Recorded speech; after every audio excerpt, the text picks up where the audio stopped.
Okay, I think it's recording.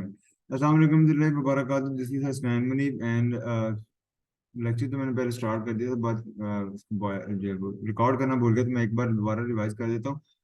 ये चीज basically derive from English word gist, जिसका मतलब है बॉयल, फॉर्म एंड बबल।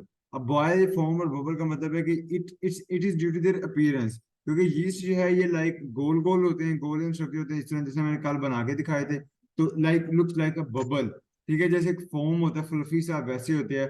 और जिसमें बॉयल होके एक बबल के अंदर जिसमें अपीयरेंस आती है ना, बॉयल होते हैं, किसी चीज को बॉयल करते तो कहीं कहीं सुराख होंगे, कहीं जो है वो भरी भरी जिसमें एक फोम होता है, ठीक है, तो उस तरह की इसकी अपीयरेंस होती है। इन 1680 1680, अच्छा ये कुछ इसकी हिस्ट्री है। सबसे पहले लेवन हेक ने 1680 के अंदर पहली बार माइक्रोस्कोप के अंडर जो है यीस्ट को स्टडी किया। 1857 के अंदर फ्रेंच माइक्रोबायोलॉजिस्ट था, उसने जो है ये चेक किया कि French microbiologist Louis Pasteur found yeast role in alcoholic fermentation. Alcoholic fermentation एक प्रोसेस है जिसके थ्रू चीजों को फर्मेंट किया जाता है, ठीक है। अच्छा, इसको उसने डिटेक्ट किया, किसने फाइंड आउट किया? लुइस पास्चर ने, ठीक है।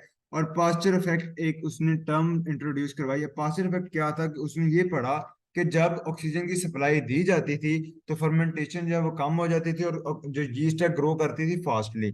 और जब ऑक्सीजन की सप्लाई रोक ली जाती थी, ये कम कर दी जाती थी, तो यीस्ट की ग्रोथ स्लो हो जाती थी, लेकिन फर्मेंटेशन बढ़ जाती थी। तो इसका मतलब ये है कि उसने कहा कि जब जो ऑक्सीजन की सप्लाई के मुताबिक यीस्ट काम करता है, जब नहीं ऑक्सीजन होती तो ये लेस फर्मेंटेटिव होती है, ज्यादा फर्मेंटेटिव होती है, और जब ऑक्सीजन जो है वो अवेलेबल होती है तो ये फर्मेंटेशन कम कर देती है। इस इफेक्ट को नाम दिया गया पास्चर इफेक्ट का। उसके बाद हमारे पास आ गई ब्रूइंग इंडस्ट्री के अंदर इसका यूजेज। तो दो बेसिकली स्ट्रेन देखे गए, एस क्रेविसियाई और एस कार्ल्स बर्जेनेसिस।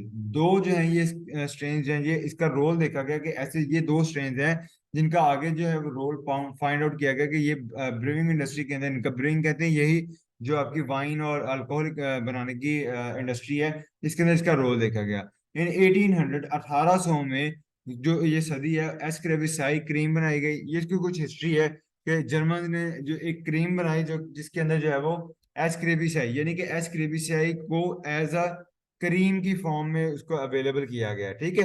क्रीम की फॉर्म में इसलिए यानी कि अगर आप इस यीस्ट को इस्तेमाल करना चाहते थे किसी भी इंडस्ट्री में, ब्रीविंग इंडस्ट्री में इस्तेमाल करना चाहते थे, तो वो क्रीम फॉर्म में थी। आप जिस चीज में इस्तेमाल करना चाहते थे आप उसमें एज इट इज उसको पुट इन कर देते थे, और वो इस्तेमाल हो जाती थी।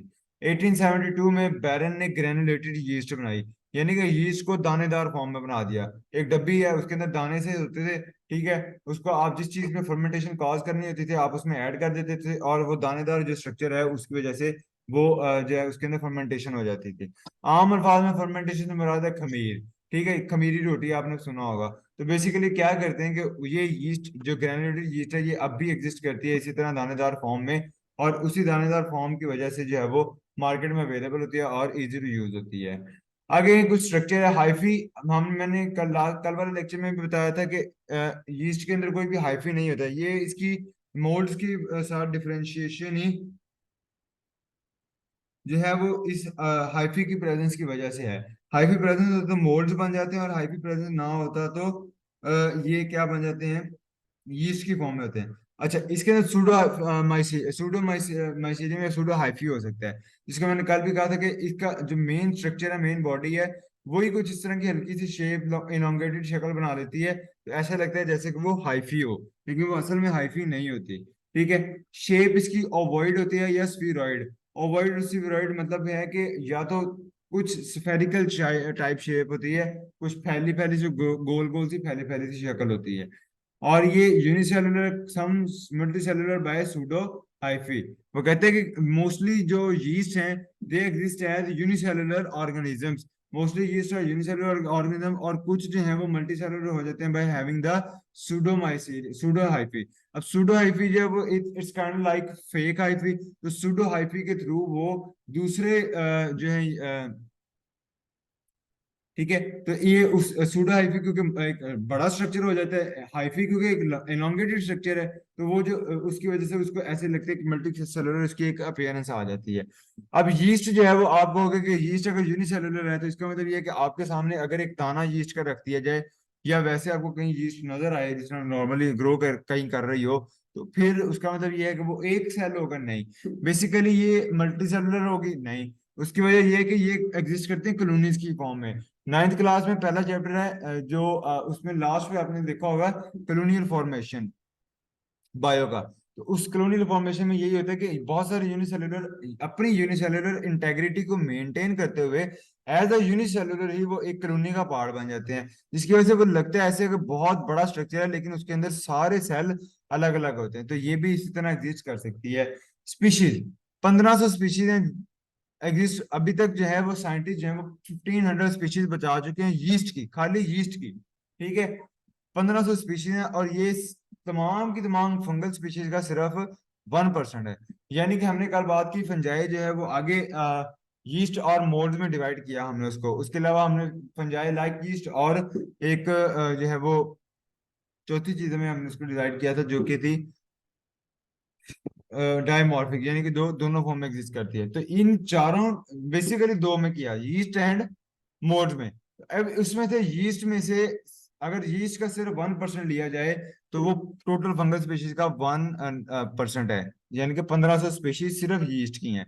बाकी 99% स्पीशीज जो है वो अभी बाकी हैं, जिनमें से कुछ हो सकता है यीस्ट की हों और कुछ जो है वो मोल्ड्स की हों। Mycelium, no mycelium, there is no mycelium. Mycelium की डेफिनेशन क्या थी? माइसीलियम की डेफिनेशन की टेंगल्ड मैस ऑफ हाइफी। तो अब हाइफी ही नहीं है, तो इसके अंदर माइसीलियम भी नहीं होगा। साइज इसका 3 से 4 माइक्रोमीटर से लेके 40 माइक्रोमीटर तक जा सकता है। Usually it exist in the form of 3 to 4 micrometre length, और मैक्सिममली ये 40 माइक्रोमीटर लेंथ तक जा सकता है। रिप्रोडक्शन, इसके अंदर जो यीस्ट है, इसके अंदर दोनों तरह की रिप्रोडक्शन हो सकती है। और हमने कल जैसे बात भी की थी कि रिप्रोडक्शन की बेस पे इसकी टाइप्स भी बताई थी। तो एसेक्सुअली पोलर बडिंग। अब एसेक्सुअली इसके अंदर कैसे रिप्रोडक्शन हो सकती है? Bud form on the cell wall, cell wall के ऊपर, यानी कि जो इसका प्रॉपर इस तरह करके गोल सा स्ट्रक्चर हुआ। मैंने कल बनाया था कि इस तरह करके आपके पास स्ट्रक्चर हुआ। ठीक है, ये यीस्ट का एक गोल सा, उसके ऊपर इधर करके बड ग्रो करेगी, और थोड़ी देर बाद ये कुछ अरसे बाद ये बड है जो अलहदा होकर एक पूरा ऑर्गेनिज्म बना लेगी। ठीक है, तो इसको इसको कहते हैं बडिंग। ठीक है, पोलर बडिंग। तो दूसरा है ट्यूब लाइक प्रोजेक्शन, बडिंग इन फिल यीस्ट। नहीं, यहाँ से कुछ मिसिंग रह गया है। ट्यूब लाइक प्रोजेक्शन के अंदर क्या होता है कि जो जिस तरह अभी बड बनता है ना, तो इसी तरह वो क्या करता है, सुडो माइसीलियम बनाना शुरू करता है। मतलब एलोंगेटेड बॉडी हो जाती है इस तरह करके, लंबाई का रुख, और वो लंबाई का रुख जो है वो इस तरह आहिस्ता आहिस्ता जो है वो चीजें अलहदा हो जाती हैं। अगर मुझे यहाँ से मिल जाए।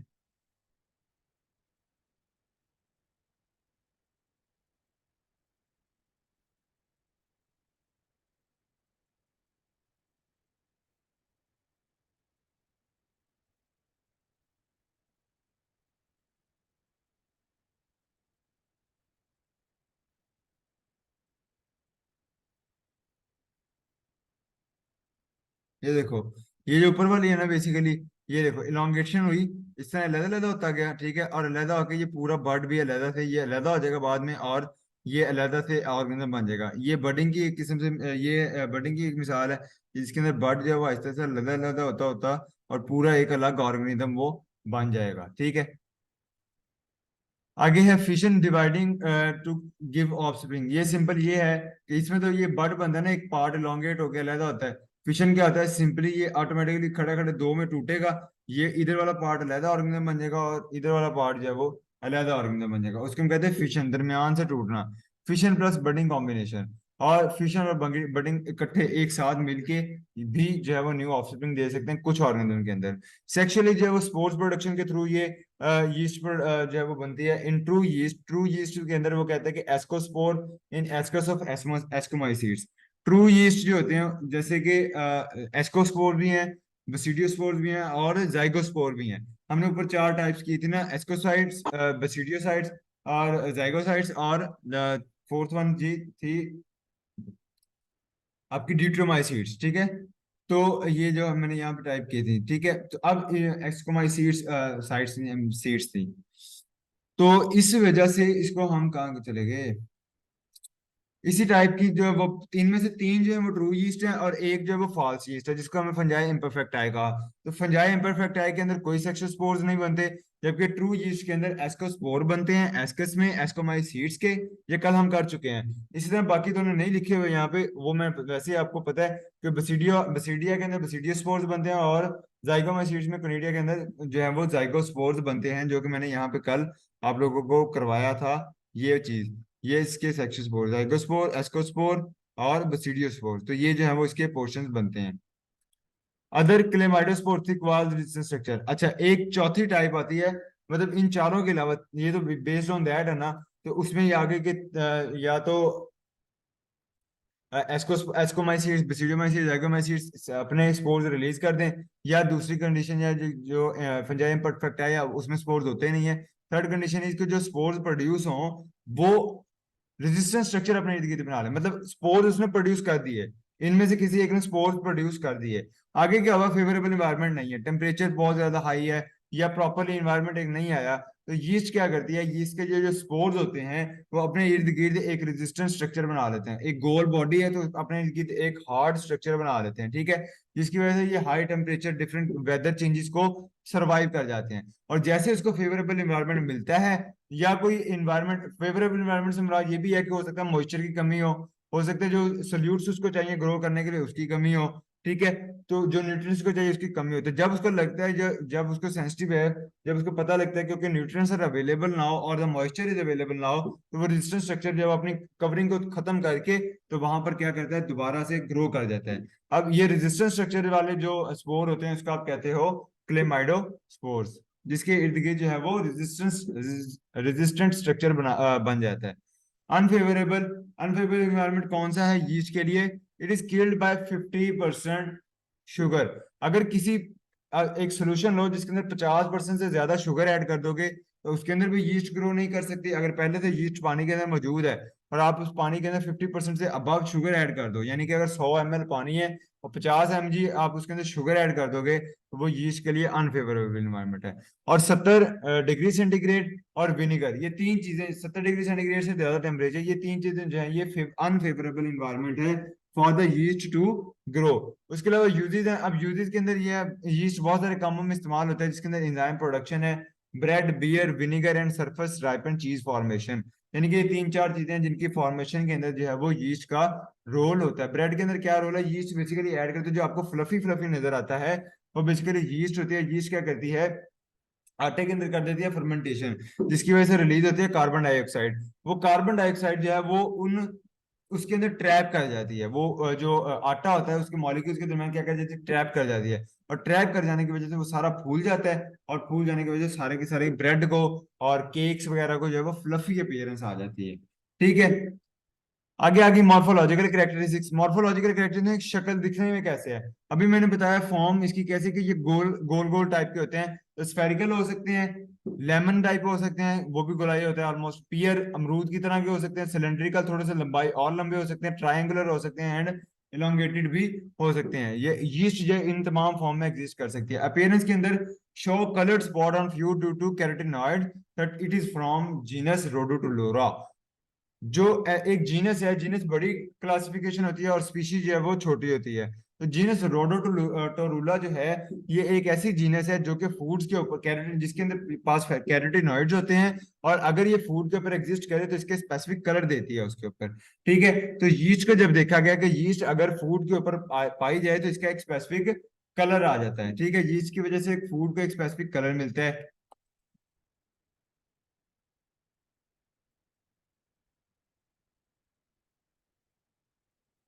ये देखो, एक येलोइश कलर को जो है वो आता है, तो ये येलोइश कलर शो करता है कि इसके पास कैरोटीनॉइड्स हैं, और कैरोटीनॉइड्स का होना जो है वो रोडोटोरुला की जो है वो एक आप कह सकते हो कि एक करेक्टरिस्टिक है।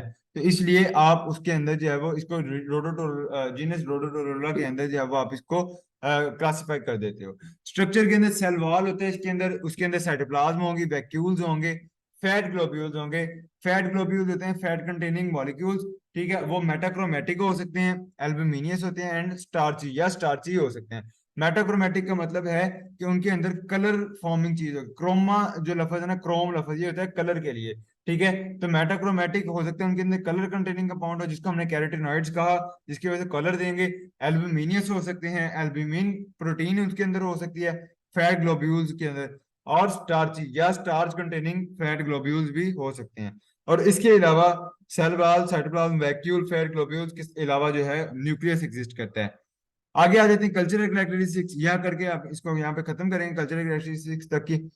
Can grow in two form, जो बेसिकली यीस्ट है ये दो फॉर्म में एग्जिस्ट कर सकती है, ऑक्सीडेटिव यीस्ट और फिल्म यीस्ट। ऑक्सीडेटिव यीस्ट, अब देखो जिस चीज को ऑक्सीजन चाहिए वो हमेशा उस चीज, पानी है आपके पास, तो पानी की सरफेस के ऊपर जो चीज ग्रो कर रही है उसको ऑक्सीजन ज्यादा अवेलेबल है। या मीडियम है आपके पास, कोई भी मीडियम है, ठीक है, जो सरफेस पे चीज है वहां पे ऑक्सीजन अवेलेबल है, जाहिर सी बात हवा फिर रही है। और जो चीज इनर मीडियम, आप एक गिलास के अंदर आपने फर्ज कर लो मीडियम भर लिया, मीडियम जो है वो कोई जेल टाइप चीज है, ठीक है, या कोई hard semi solid liquid type चीज है। तो अब उसके ऊपर ऊपर वाली साइड पे ऑक्सीजन ज्यादा होगी बनिस्बत जो इनर साइड है, यानी कि अंदर पानी के या जो भी मीडियम उसके अंदर की निस्बत बाहर जो ऑक्सीजन ज्यादा होगी।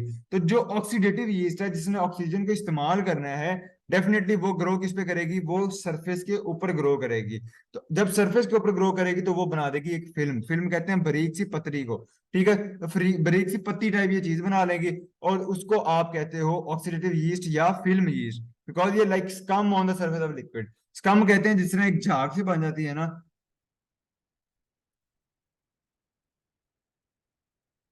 और ये पता नहीं कौन, ये कोई और आ गया।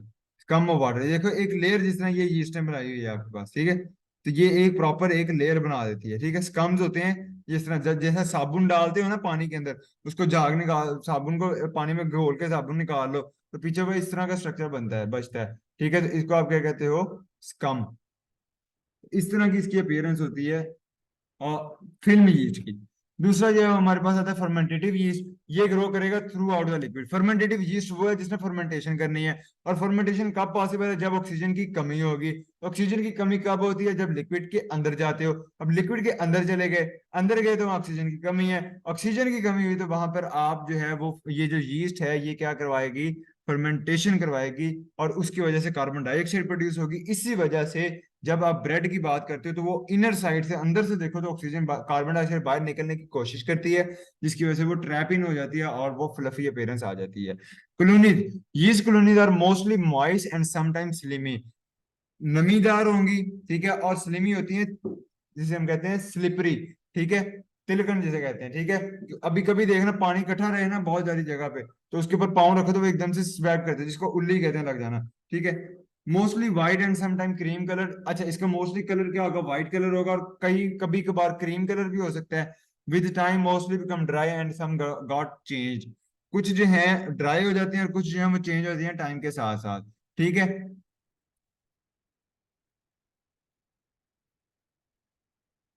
ये यीस्ट देखो दानेदार फॉर्म में अवेलेबल भी होती है।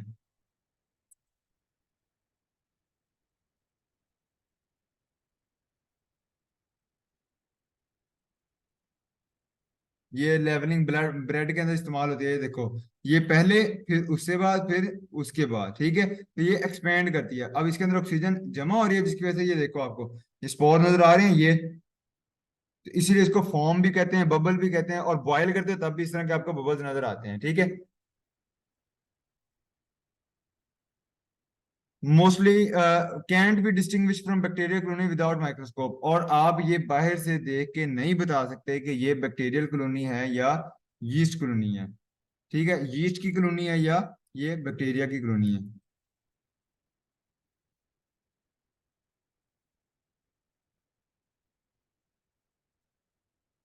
देखो जो उसने अपीयरेंस दी है वो सारा का सारा माइक्रोस्कोप के अंदर बता रहा है, ठीक है। जनरल अपीयरेंस शायद यहाँ पे हमें मिल जाए।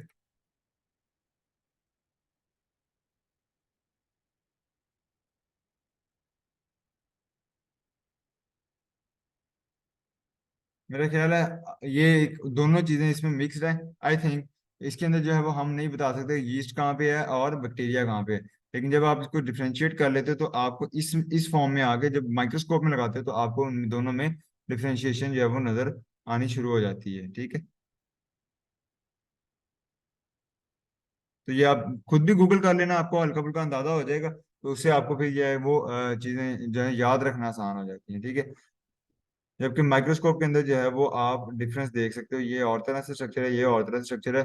ओवरऑल देखने पे ये स्ट्रक्चर एक ही जैसा आपको, जिस तरह ये बबल से बने हुए हैं, इस तरह का आपको शो हो जाता है, ठीक है।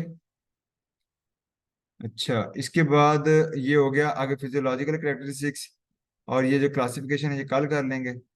ये मैंने आपको बड़ी डिटेल में समझानी है, classification and identification of yeast, ठीक है। तो ये कल के लेक्चर में हमारा कवर हो जाएगा।